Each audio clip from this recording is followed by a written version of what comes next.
Hey everyone, welcome to the Limitless Legal Nurse podcast. I have a wonderful guest here, Erin. Erin, thank you so much for being here today. Thanks for I know. having me. Yeah, thank you. I appreciate it. I know that you are on the other side of the country, right? Where exactly, not with not no details, but where are you? You're in the East Coast, I'm just north of Boston. just north of Boston. Yeah. I've been there many times. I play hockey, so I have frequented there over the last 20 years. I love it there. It's actually one of my very favorite places to be. So it's Very good. nice to talk to someone who actually lives there. So do you have any hobbies up there in the uh Oh, in the cold or in the well, winter? I wish we had a cold winter. Right, We've right, had right, a very mild winter, so right. it was disappointing for winter sports. As a skier and we snowmobile, Oh, although we didn't oh, this year. yeah. Um, Second year in a row, the ice hasn't frozen, so Hmm. the winter sports were kind of a bummer.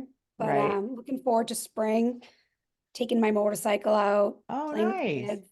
Yeah. Yeah. Oh, nice. Enjoying the spring air. That's awesome. Okay, so let's see. Since we're both nurses, let's start with tell me a little bit about your nursing story. Did you always want to be a nurse? Are you still practicing? Give me like the lead up on how you ended up in the nursing world. So it's interesting. As long as I can remember, I've wanted to be a nurse. I grew up with some family members in nursing homes and just was always had that natural caregiver internal instinct about myself.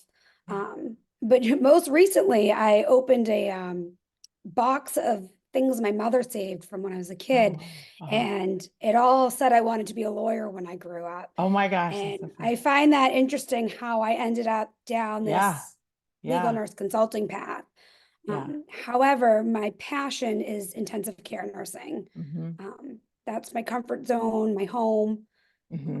where I've spent the majority of my career, and I Right. remain clinically active in the ICU right now. Right. Okay. So so when you went to nursing school, did you want to go where you like, okay, critical care is the way I want to go in that route, or were you already there and said, oh no, this is really where I need to stay? Was it something that Um, you saw before you got there? so I started as a transcriptionist in an Oh, ICU. That's not even a job anymore. Um, Taking handwritten orders from doctors and okay. facilitating them. Hmm. I started doing that while I was in school, and then they Oh, cross-trained me to be a patient care tech. hmm. And that's kind of when I fell in love with the ICU, Right, was just right. being in that environment. I wanted to get Yeah, some experience while I was getting my degree. yeah. And that's how I followed the path. Yeah, that's good to hear. Actually, my daughter is getting ready to go to nursing school, and she's actually a scribe. She graduated from Arizona State, and she's still in Arizona, and she's a medical scribe for a ortho practice, kind of getting her, understanding the foundations of how the medical world, besides for her mom being in it. But it's funny that you call it now they call them scribes. And that soon is going away for sure, but kind of the same thing. So she's kind of getting her feel for it. So I'm glad that you share that. So you already exposed in the critical care world, and you were like, this is my jam. So how long have you been in critical care? How long have you been a nurse? So I've spent my entire career in some form of critical care. Hmm. I'm coming up on 15 years. Hmm. So I started off in like a PCU step down environment Hmm. with adult patients. And then I did a 2-year stint in the neonatal ICU Mm. before I went back to adult ICU. And I've been there for 11 years. Oh, okay. Okay. So as far as the legal nursing goes, why did you go down that route? Was there something that sparked your interest? Was it someone that told you about it? Have you always known about it? What kind of started that process or your desire to become one? Yeah, so I think I've always had this underlying desire to be involved with the law. I like to debate. I like research. Mm-hmm. But I had a peer of mine that was doing this. Um, And she kind of mentored me, gave me some tips, what classes to take, what to avoid. And then it started with, oh, you're clinically active. Do you want to be an Mm, expert? And mm, that's kind of how I was already starting to form my business. And right. then my name started circulating for Mm-hmm. expert work. Mm-hmm. So as an LNC, I have a couple different areas that I practice in. Right. I do some behind the scenes work. Right. I do a lot of expert work. Right. And then most recently, I've been doing a lot of criminal and forensic work as well. Oh, nice. Oh, nice. Yeah, I was connected with you when I needed some help on my first expert case. So I really am so grateful for how uh giving you were in sharing, what to do, what not to do, because I had not gone down that road. So I don't know if I've had a chance to thank you, but that really was a game changer for me, and I was able to really shine because I had such great guidance. So thank you for that. I appreciate that. So Welcome. when you decided to go down this road, what was your biggest fear? Because, I mean, it's a new thing, right? We always fear something, I suppose. Yeah. So, a lot of people, I'm sure you're in a lot of the forums and Facebook groups, and, Hmm. there's some people that are really positive, other people that are really negative. Hmm. But one of the more common things I was hearing is, there's not as great of a need as people say there are. Hmm. I've been trying to get a case for 3 years. This is a waste of Hmm. your time. It's a waste of your Hmm. money. Hmm. Um, and that was a little discouraging. Um, Right. However, I think it does, some of it comes down to personality and putting yourself out Right. there and not being afraid of rejection. Right. Um, and I would disagree that the need is not out there. I have a couple of Right. nurses that work for me now, Hmm. because I can't do the workload on my own. Right. So, it's all about making connections. Hmm. It's also about pushing your geographical boundaries. So, Hmm. not limiting Hmm. yourself to where you Hmm. live. Hmm. Not everybody has the flexibility to travel, and I get that. Right. But we also do a lot on Zoom now, Right. post COVID. So, Right. Right. Right. Well, you actually answered quite a few of my later questions. So as far as that goes, but yeah, no, I get the fear of diving in and just seeing, you're only exposed to what you see, and so if you see those that are like, I can't find any work, then you assume. I mean, there are plenty of things that I've assumed over the time as well. But once you get your feet wet and get in there, and really, it does come down to personality and kind of your drive, right? I mean, if you're facing no fear, then the fear of rejection is it's no big deal, and then you kind of break through that barrier. So I'm glad you shared that. What was one thing that surprised you the most about the legal nurse world, in a good way, a bad way, either way? What was something that you were like, oh, I didn't realize that? I think I picked up pretty early on, but was surprised that, the connections aren't just marketing to attorneys. You got to market to other nurses Hmm. that have different backgrounds than you, or Yeah. maybe have the same background than you, but are in a different location. Hmm. Making good connections is Hmm. how your name gets circulated. Right. Um, and then also knowing that just because you're not a good fit for one particular attorney doesn't mean that somebody else won't, and that's Hmm. okay. It's a Hmm. industry of people, Right. so not everybody's personalities are going to jive, and Right. understanding that early on, that it's not necessarily they didn't like your work product, or the chemistry might just not be right, and Right. being Oh, that's accepting of that. yeah, no, that's really good information. Yeah, I love the fact that you touched on it.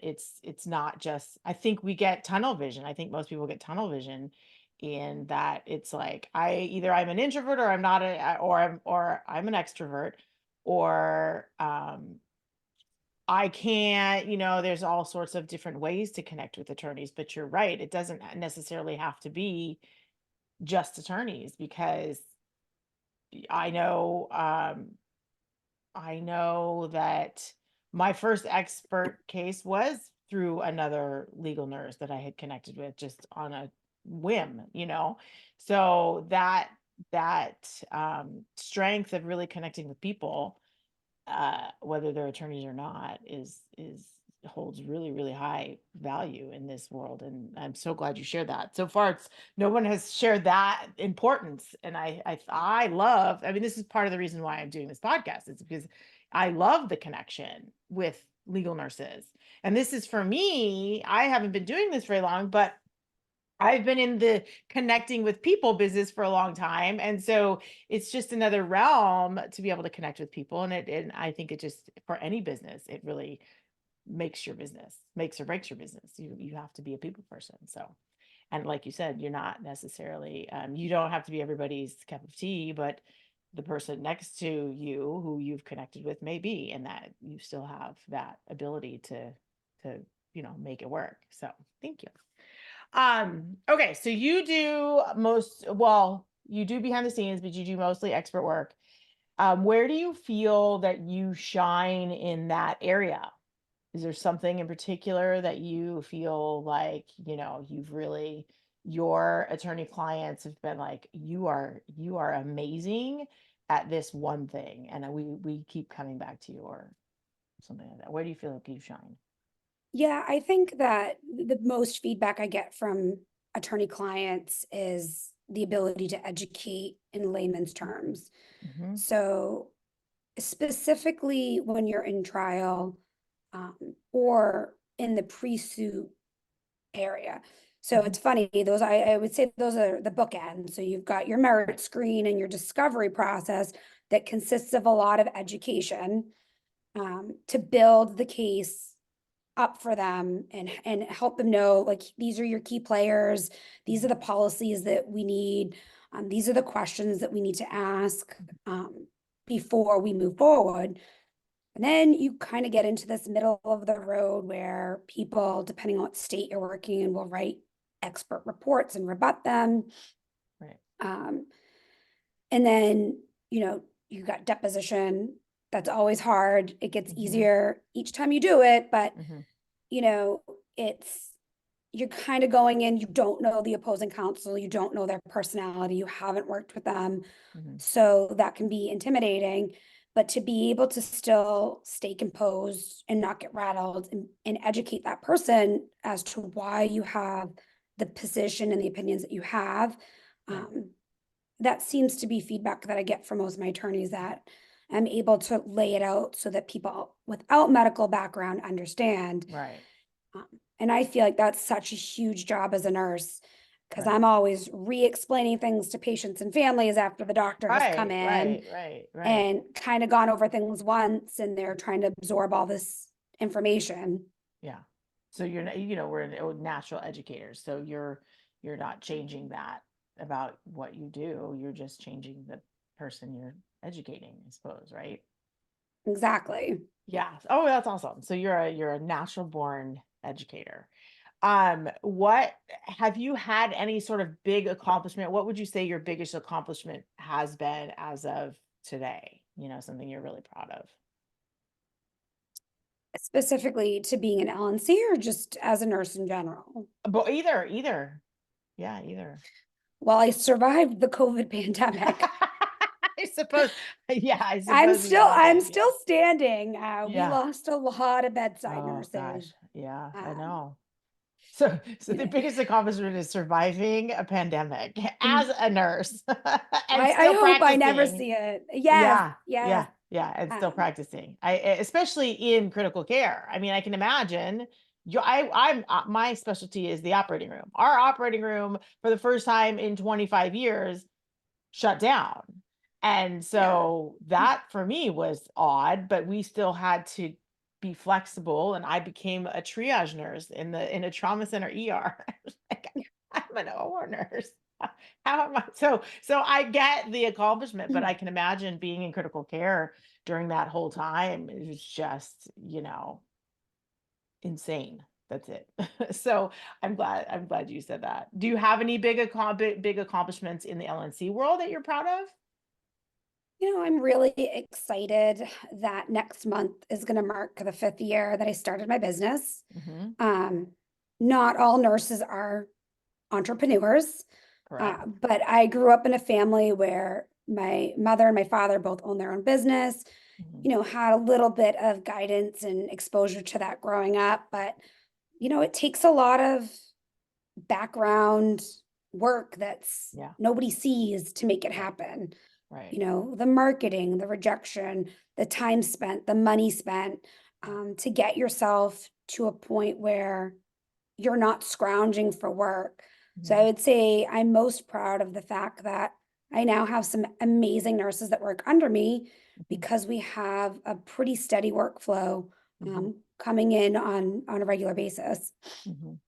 Oh, and those particular nurses, were they just were they nurses that you met in the LNC community, or were they your own, colleagues in the hospital, in the clinical world? Um, so one of them is my colleague. Mm-hmm. Um, her and I have worked together probably going on 7 years now, Oh, okay. 6 or 7 years, and we have a really good working relationship. I trust the way she articulates and Right. educates, and she has a background in education as well. Mm-hmm. So she's been doing some work for me, and then I do have another nurse that is newer to working with me, and she is a friend, but we work in different hospitals. Right. Um, Right. I do sub nurses in with different Mm-hmm. specialties Sure. that I will connect with through the community. Right. I mean, I would not be where I am today without more experienced LNCs sharing Yeah. their experience with me. Yeah, I mean, absolutely. I don't think a class can teach you everything. It No. can give you a nice foundation, but Right. um, being Yeah, having successful is connecting with others. yeah. Yeah. No, you're right. So, did you purposely say, I really wanted to build a team and I would really love to work with those that I know real well and can have a great relationship in building this team environment now? Or did it just kind of fall into place that way? So I think it more fell into place that Mhm. way. I never had intentions of ever Mm, managing people, gotcha. which is interesting because my master's degree is in leadership and management. And I was like, it's just not for me, at least from Yeah. an administrative standpoint. I Yep. like being at the bedside. Hmm. And, but then, I had to make a decision. People weren't going to come back if I was turning down work Right. frequently because I Right. couldn't do it myself. Right. And since the hospital is my primary job, Hmm. my primary role, this is a secondary role. Hmm. Hmm. I wasn't going to cut back at the hospital. So I Hmm. had to expand Right. on the Somehow LNC balance side. both of those. Yeah. Yeah. Yeah. Yeah. I get that too, because I am still practicing full time. So the balance is a challenge sometimes. So I'm asking that question because I'm in that same predicament now, and I have colleagues who I've connected with, and have watched me take off with my business, and like, you guys are actually the perfect my perfect colleagues for this business as well, just FYI. So I asked that because it is kind of naturally falling into place that way. It wasn't something that I sought out, although you know it is sort of that balance. Like, I've been a nurse for 25 years, and so it's like, can I stand on my feet for the next 15 years? Do I plan on still do I plan on still practicing full time or not? So I'm in that kind of in between phase. I love my job. I love both of it. So it's really it's just kind of how things are falling into place. It's really going to be how things happen. So thank you for sharing that. Okay, so I know you mentioned that I guess you really already answered that question. Who's kind of taught you the most about this career? It's really people that have been in it for a long time, would you say? Yeah, I mean, there's a couple of pretty well-known LNCs. Mhm. The president of the AALNC, Lisa Manusco, I have to give Mhm. her a shout out because she That's awesome. has taught me so much. And she's local to me. She's Oh, outside of Boston. uh-huh. Jane Shufru, she's shared so much with me. Um, Local nurses. I've also hooked up with a nurse, Lori Blades. She and I have done a few conferences together Oh, wow. Yeah. in the Boston and New Hampshire area. Mhm. So, and then Deb Ebersol, who's also, the one that kind of got me started into this, Mhm. has been so wonderful. Mhm. And there's many, many more that have Sure. shared Sure. Sure. tidbits, but Yeah. those are, go-to people that when I have a question, I'll run it by them. And what's your opinion on this? And, Yeah. I love that. they've shared my name as referrals. Mhm. Because some of us are in different specialty areas, Right. some do expert work, some don't. Right. So it's nice to have that network, Yeah. that, Yeah. that No. local network that I lean on. Right. Right. I'm glad you gave them a shout out. That's so wonderful. No, it really is. I mean, that's what it's all about is I mean, I mention your name all the time on how helpful you were. So because and you're very well respected in this community. I see it from afar. I mean, I've experienced it, but I've also seen it from afar and watching just how helpful you are to other LNCs. And you're very well respected in the community, and it's something that I admire, and I think that is fantastic. And so the fact that you're shouting other people out, it just shows the kind of person you are, because it's like you can't do this on your own completely. I mean, No, I would have not been able to launch if it weren't for people that were kind enough to, lend a hand, and continue to. So I'm glad you shouted them out. What would you say that your biggest tip is today for legal nurses when it comes to, let's say, marketing your business? Because we talked about, it being a business, and we're nurses and we're not really taught any sort of entrepreneurship. So, marketing is something that has to happen if you're going to build a business. So, what would you say kind of your biggest tip would be when it comes to marketing your business? so from a marketing standpoint, the best type of marketing is word of mouth and connecting with people on a personal level.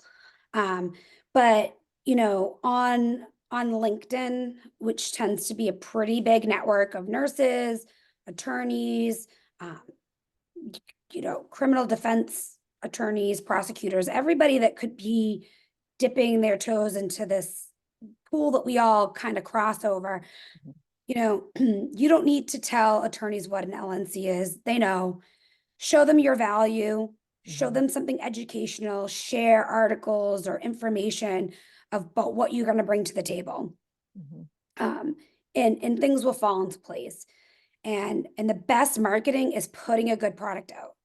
Right. So if you put a good product out, people will share your name, Right. because they'll want that same product. Try to market yourself reasonably from a fiscal standpoint as Mhm. well. Mhm. Um, So when you that's so when you how do you know? I'm just trying to play the nurse that I know. For a long time I did, for it was kind of became a joke where I would complete my reports, and I would, say, "Hey, give me a call, let's discuss this," or, "Is it what you need?" And it was like silence. So as as an entrepreneur, I know to get past that, but it became a joke where I was like, well, I'm not getting any feedback. I wonder if my product is a good product. Right now, of course, it kind of, the floodgates opened, and I'm glad I just followed my head. But how do you know when you have a good product? If you're not getting any feedback, what would you say is the best piece of advice when it comes to making sure you do have a good product? So if you're not getting feedback from your client, which I would say is probably less common, most attorneys are willing to share their critique. Yeah, it was, yeah. But if they're not, I don't think there's anything wrong with sharing a redacted work product with another nurse and say, hey, could you take a look at this? Right. I do know that the AALNC in the fall runs a workshop where experienced LNCs will critique your written Okay. product. Right. That's a program that they run. Definitely would recommend starting there if you want samples of work products. It also depends on what kind of work you're doing. So there's going to be a difference between a merit review that's behind the scenes. I have clients that ask me not to write a report, but to write an affidavit, knowing how to do that. Right. But there's lots of resources out there to get Right. sample work products. Mm-hmm. When I have cases that close out, I will redact a work product Right. so that I can share it with other nurses. Hey, Right. this is what it looks like when you're working Yeah. for a plaintiff. This is what, a Yeah. defense one might look like. This Yeah. is what a chronology should look like. Right. Right. So asking other colleagues, but I'm glad you shared that resource as well, because um if I hadn't gotten a great feedback eventually, I would have, you know, jumped on that, because it really became a joke. It was like, really, again? Nobody, knock, knock, knock. Like, I'm going to assume that this is exactly what you needed because you have not replied at all. And the biggest form of flattery in any business is, repeat business. And so when I started to see repeat business, I was like, okay, I guess it was exactly what you needed. But it's really hard when you're starting out and you're used to getting feedback, instant feedback. If your patient is happy, if you're, those kind of things. Sometimes you just have to assume that, okay, no news is good news. Yes. But that's what I kept having to tell myself. I was like, all right, no news is good news. Everybody kept telling me no news is good news. And then But sure it's enough, true. But yeah, that's against the natural grain of a nurse. exactly. Nursing, you do something as a nurse and it's almost like instant gratification. What you Right, did either worked or you didn't, right, right, whereas, and the other thing is, especially if you're working in like you and I'm in the ICU, you're in the OR, the ER, very, hmm very fast-paced environments. right. The legal world is a very slow world Yes, where, yes, I've learned that. where, you might not hear things for months on end. And then Mm-hmm. all of a sudden you get an email, Right, additional materials, or this came up, or a new right. case. Or sometimes I'll have people say, I have a case, but I don't have the records yet. Yes, Can you just put me on your list of things to do? And I'm like, sure. yes, But it might take another 3 or 4 months before they get the records. yes. So I have realized that too. I have about 10 of those sitting on my little list here. I was like, it is a very interesting world, because you're right. We're used to that just constant, all right, get it done, get it done, get it done. I will say my follow-up game is really good because of that. So, and actually I've had compliments in the attorney world saying, we love your follow-up game, because we're so busy that we forget. And that's something that, you're just not used to. So I'm glad you mentioned that about it taking longer than you naturally. So you just kind of keep moving, right? Like that, you just keep moving on to the next right. one. Okay. So I know that this is a really great time to ask this question, because you said you are very proud of the fact that you've been in business for 5 years. And my next question is, where do you see yourself in the next 5 years? When it comes to your business and even your life, like, where do you see yourself in the next 5 years? Well, I hope to see myself in the same position. I've found a really great balance between the bedside job and the LNC job. I wouldn't want to do either one 40 hours a week. I Hmm. like that balance. Hmm. I like going to the hospital to see my work family, interact Right. with patients. I'm an ICU nurse, so there's a little bit of an adrenaline need there to get in there. I like going in and fixing that stuff. But you know, I've been able to, by balancing both of these roles, I've been able to get some of my weekend time back to spend with my kids and my husband, and not being committed to the same amount of holiday hours and, you know, rotations. So I've seemed to have found this happy place that I hope stays steady. I think I still have quite a bit of bedside time left in me. That's good to know. That's good. I'm sure your work family will be very happy to hear that. Okay, so I have one last question besides for where can we find you? What would be your, since you, okay, this is because I have really kind of two questions, but I like to choose one of them. So this one I'm going to choose. Since you're balancing your bedside career and your L&C career, what would you say your biggest kind of productivity hack would be? How do you balance it? What's the one thing that you say that's like the non-negotiable that helps you balance both things?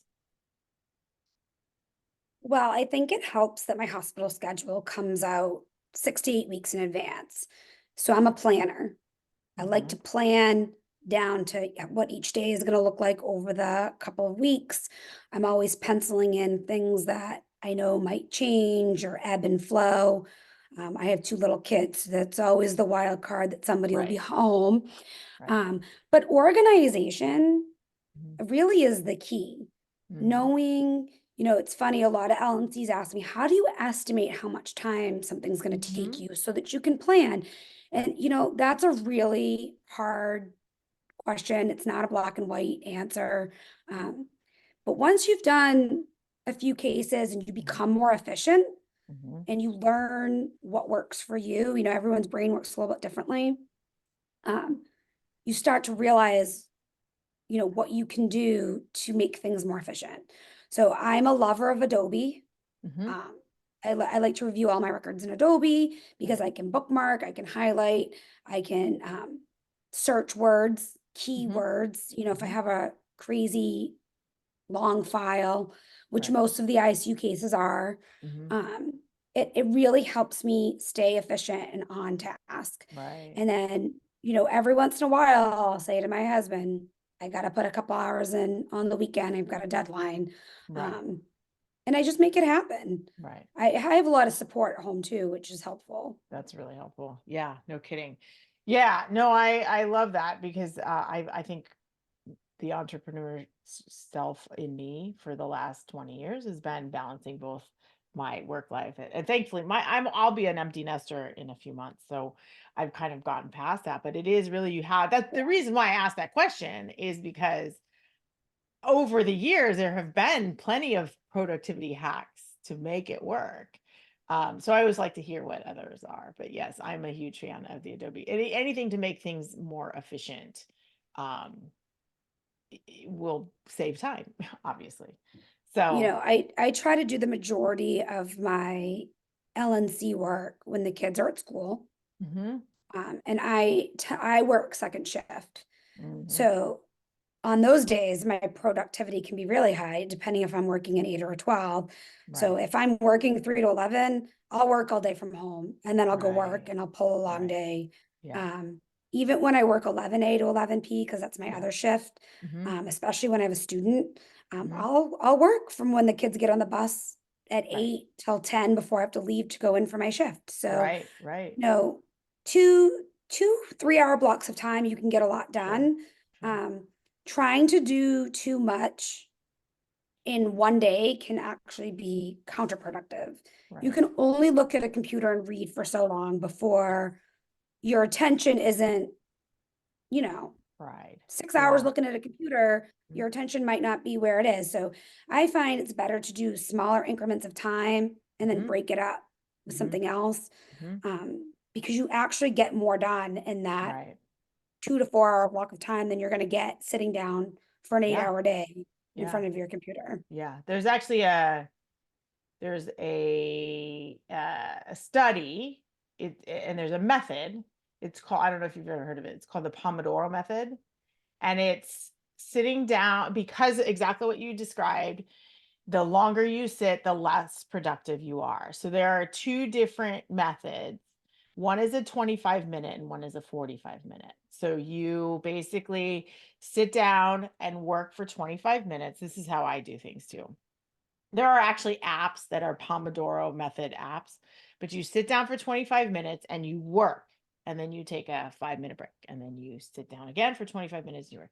If you do the 45-minute, you do a 45-minute Pomodoro, and then you take 15 minutes of a break, and then you sit back down again. But for the same exact reason, is that you pull your focus off, because yeah, if you're looking at the computer for hours.